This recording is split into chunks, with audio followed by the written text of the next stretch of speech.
All right, so in the first segment, if you're just joining us, we were talking about the cover-up of Preston Lord's murder by the Gilbert Goons. Mm-hmm. One father went to extreme measures. Renner is his name, and his two kids were involved, and there's a major cover-up, and now we have a whistleblower who's come forward and has said, listen, I know all about this cover-up. Let me tell you about it. Now, there's some more news from the Gilbert Goons today. Okay. So you'll notice that most of the Gilbert Goons are cowards. How? Well, this is how I know. They use brass knuckles, and they go behind teens and hit them in the back of the head. And we interviewed a couple weeks ago Connor, who was attacked with brass knuckles by the Gilbert Goons, and he decided, okay, I'm going to try and get brass knuckles banned in the state of Arizona. Okay. And Connor joined us. His mom, Stephanie, joined us. We got news today that this possible bill may be dead.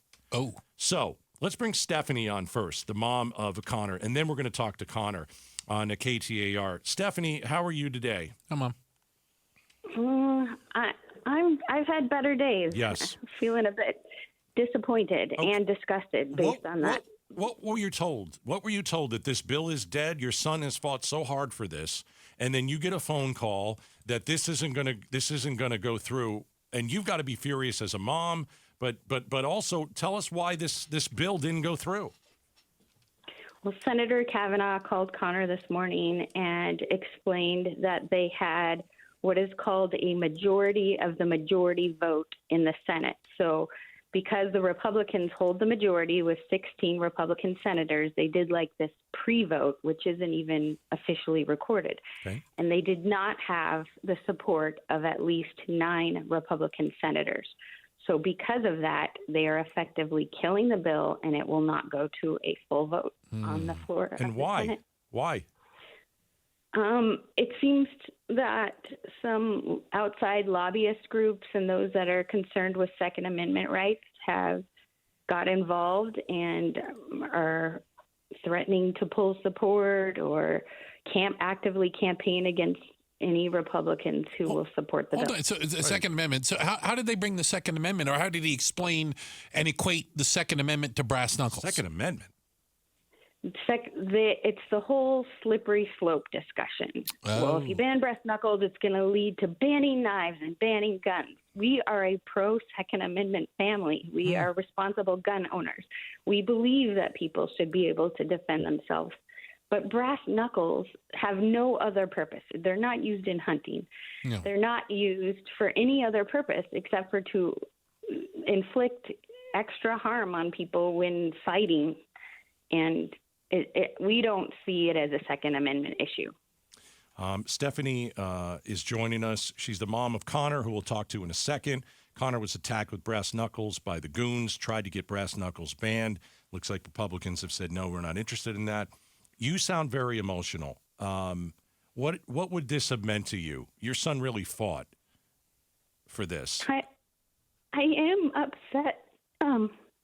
It was like the one piece of good that we were trying to turn a situation that was horrible and has impacted so many teens. And what can we do to, make a difference? And to just have this quashed and not even get to the Senate floor for a full vote is disheartening and leaves me dumbfounded. I've heard that it's hard to get bills passed, and Senator Kavanaugh said that we could try again next session, and Connor said, well, I'm not going to stop. I believe that this is the right thing to do. So if that's what it comes to, then we're going to be right back there next session. All right, Stephanie, what can we talk to Connor? Yes, he's right here. All right, great. Hello. Connor, my friend, it's good to hear your voice again. How are you? I'm great. How are you doing? You're a brave young man. I enjoyed talking to you a couple weeks ago. I think a lot of kids, if they had been attacked, especially with brass knuckles, I know if it were me and I was your age, I probably would have just done nothing and sat in my bedroom. You did the opposite. You went out and fought, and you tried to get brass knuckles banned. Okay, so it didn't go your way today. It doesn't mean that it's dead. Bruce and I are here. We can put a lot of pressure on people. Tell me how you're feeling, because your mom's distraught, and I get it. Like, this is the one thing that you guys tried to make out of a bad situation, and make a change for the better. So how are you dealing with this? When I got that phone call, it was honestly hard to believe in it.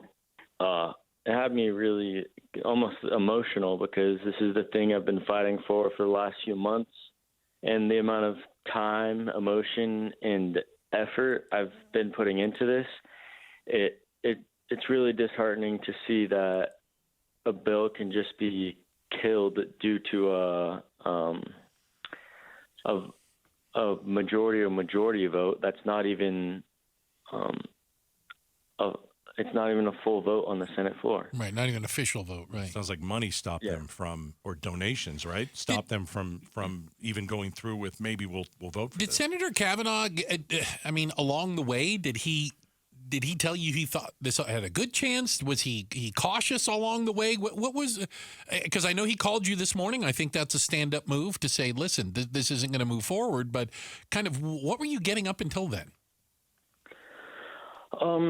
He told me he has a great rating with the NRA, and in the beginning he kind of said like he doesn't see any problems, and then as kind of moving forward with it, we saw a few senators and a few people who kind of had problems with the slippery slope, Right. and banning brass knuckles will lead to banning knives, which is completely not true. No. Yeah. Hey, Connor, before we get out of here, I think you should tell everybody what it feels like to get hit with these things. Oh, goodness. I think it's important because we want to ban these things. It is just a weapon for bad people. Bad people use this. No one is using brass knuckles to defend themselves. People use brass knuckles to sucker punch people, and you got hit in the back of the head. Tell these lawmakers what it felt like. At the time, I feared for my life, and I felt right after I got hit with them in the back of the head, I felt blood gushing down my head and into my sweater onto my back, and I honestly, in the moment, didn't know what my future was. I didn't know if I was going to be alive in the next few hours. Yeah. It's just it's a terrible thing to happen. Wow. Connor, you're not going to give up, and we're not going to give up. Let us know how we can continue to help. Yeah. Absolutely. Let us know what we can do. Maybe we can put some of these lawmakers who, 9 Republicans who didn't think this was a good idea. Let's get their names and let's start working on this, and maybe we can figure out something together. And I'd like to hear some of them come on and explain this. Yeah. Explain their vote. I'd like to hear it. That would be awesome. We also have a website called nobrassknuckles.org. Okay. That kind of, if you sign, it shows support for the bill, and putting pressure on them would definitely mean a lot. We're on it, man. We're Thank on you, it. sir. Hey, thank your mom for us, and Connor, keep doing what you're doing. You're a brave young man, and we appreciate you joining us. Thank you so much. Have a great day. Okay. Well, Stephanie and Connor. Connor was attacked with brass knuckles by the goons, tried to get them banned, and they wouldn't even vote on it. That bill died in the Senate without even a vote. Procedural vote killed it before it even got in front of the full Arizona Senate. Thanks for watching Outspoken with Bruce and Gatos. Tap to watch more from KTAR News and click the button in the middle to subscribe.